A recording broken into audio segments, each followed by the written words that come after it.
ومرت 47 سنة. مر عبد الحليم حافظ بنظرة أخيرة على تفاصيل بيته في الزمالك. هنا عاش، ومن هنا ولدت أجمل أغانيه في آخر 11 سنة من عمره. موعود، سواح، قارئة الفنجان، أعز الناس. نبتدي منين الحكاية؟ هنا استقبل أصدقاء العمر وشركاء كل أغنية أبدعها. هنا بيت عبد الحليم حافظ اللي نجا من البيع والإهمال ومحو الذكريات. فضل زي ما هو، نسخة طبق الأصل لليوم اللي غادره عبد الحليم حافظ في رحلة العلاج الأخيرة. فضل شاهد على زمن وذكريات وبشر وحكايات وموسيقى ما زالت تسمع في الأرجاء.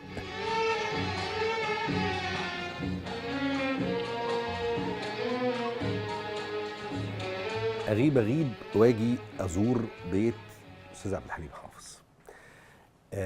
والحقيقة دايما أجد البيت مفتوح لكل عشاق عبد الحليم، لكل محبي عبد الحليم، لكل الأجيال على فكرة، مش بس الجيل اللي عاش زمن عبد الحليم أو لحق جزء من زمن عبد الحليم. كل ما باجي بلاقي يمكن شباب صغير كمان جايين يزوروا بيت عبد الحليم.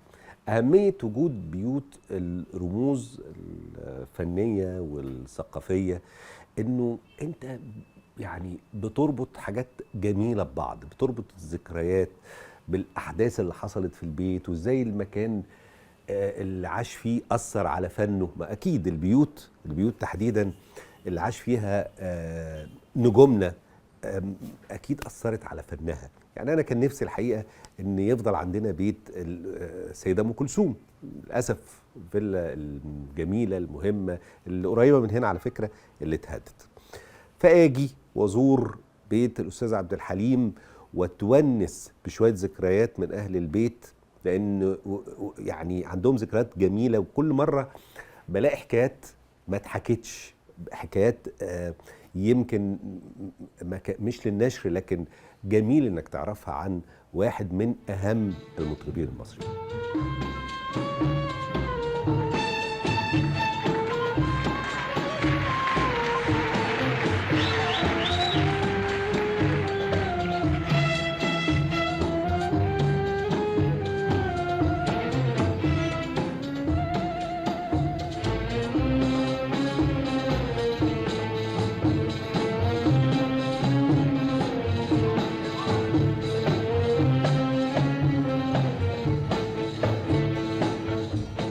احنا النهارده في بيت عبد الحليم حافظ. انا مش اول مره اجي الحقيقه، لكن جيت كتير، جيت اكتر من مره، لكن كل مره باجي فيها بيت الفنان الكبير الذي لا يكرر ولا يعوض عبد الحليم حافظ ببقى مبسوط ان البيت زي ما هو، زي ما سابه في اعتقد فبراير 77 في رحلته الاخيره الى لندن، رحلة العلاج الأخيرة. يعني احنا بنتكلم دلوقتي داخلين كمان 3 سنين هنكمل 50 سنة، ودي هتبقى مناسبة مهمة جدا لإحياء ذكرى هذا الفنان الكبير. النهارده خلونا في بيت عبد الحليم وفي ذكراه، وأنا يعني بشكر أهل البيت على الضيافه الجميله. انتوا نورتوا البيت، ربنا يخليك، واهلا بيكم في اي وقت. يعني ربنا يخليك، وبجد بالنيابه عن ملايين اللي بيحبوا عبد الحليم حافظ، شكرا على محافظتكم على البيت بهذا الشكل. الحمد لله. ده اولا الله يرحمها الزوجه يعني والحاجه عليا، هم اللي عملوا هذا الاستقرار اللي احنا ماشيين عليه. يعني الحاجه عليا عملت الدور دهوت، ومراتي الله يرحمها كملت هذا الدور. الله يرحمهم جميعا. فاحنا بقى على نفس النهج يعني ان شاء الله، ويفضل بيت عبد الحليم حافظ إن شاء مفتوح الله دايما إن شاء الله. لكل والاحفادنا كمان ان شاء الله باذن الله. خلينا نبدا بقى على طول. احنا في المكان ده فيه ذكريات كتير جدا، والمكان ده تحديدا من الجناح الخاص بعبد الحليم حافظ في بيته في الزمالك اللي بيطل على حديقة الأسماك. من هذا المكان خرجت عشرات الأغاني المهمة. يمكن في صورة شهيرة جدا للأستاذ عبد الحليم، كان جاله جلطة أو حاجة وكان قاعد على كرسي متحرك وجنبه الأستاذ محمد عبد الوهاب، الفرقة الموسيقية الماسية بقيادة أحمد فؤاد حسن في المكان ده بيعملوا البروفات. فواحد أنت على المرحلة دي صح؟ هو كان حتى بيشتغل على كرسي. أيوة. يعني كان جالت له جلطة في رجله، طبعا الجلطة بتنتقل، كان فاتت جنبنا؟ تقريبا فاتت جنبنا تقريبا يعني. ف احساسه بانه لازم يغني في الوقت اللي هو عيد الربيع، حفلة شم النسيم، حفلة شم النسيم. ما اعرفش بقى اتاخرت شويه الحفله نتيجه الجلطه، لكن هو فضل يشتغل ويعد للاغنيه لغايه ما جه الوقت. يمكن اتاخرت كام يوم بعد، لا بس يمكن بس عملها يعني. يوم الحد ليله شم النسيم في مصر كان احتفال مهم جدا بالظبط بوجود عبد الحليم حافظ وصديقه الجميل فريد الأطرش. الاثنين كانوا متنافسين دايما في اغاني الربيع.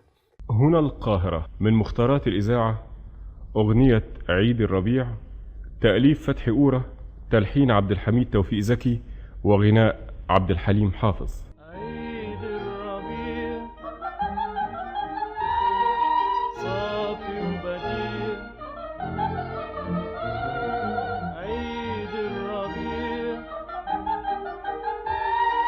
صافي وبديع. اوصف لي بقى، شاهد عيان على المكان ده المكان ده كان بتتشال كل الصالون ده كله بالسجاجيد بكل حاجه، وبيتحط كراسي الموسيقيين من عند باب السفره من اول ما ادخل باب لغايه هنا اهوت. كله هنا بيقعدوا، والفرقه بتبقى موجوده كلها، والملحن سواء كان عبد الوهاب او بليغ او كمال الطويل او الموجي بيقفوا جنب عبد الحليم. وعبد الحليم كان تقريبا هو اللي بيوجه، يعني خلاص اللحن خلص واتفقوا عليه، بيوجه بقى ازاي الموسيقيين يشتغلوا على اللحن بتاعه. بس عايز اقول لحضرتك بدايه علاقتك بالاستاذ عبد الحليم بقى جت منين؟ لا انا علاقتي مع عبد الحليم، انا ركبت عربيه عبد الحليم وانا عمري تقريبا 5 سنين 6 سنين قدام مستشفى العجوزه، وهو كانوا ساكنين في عماره السعوديه. أيوة. وانا كنت صغير. ده كده كصديق للاستاذ كمال الشناوي الوالد يعني؟ ده لا كان في يعني الوقت دهوت كان عمي بيتزوج الحاجه عليا شبانه اخت عبد الحليم، فايه هم كانوا واخديني معاهم هيروحوا الصاغه عشان يشتروا يا سلام يا سلام، دي ذكريات عائليه جميله. يشتروا الدبل بقى والشبكه.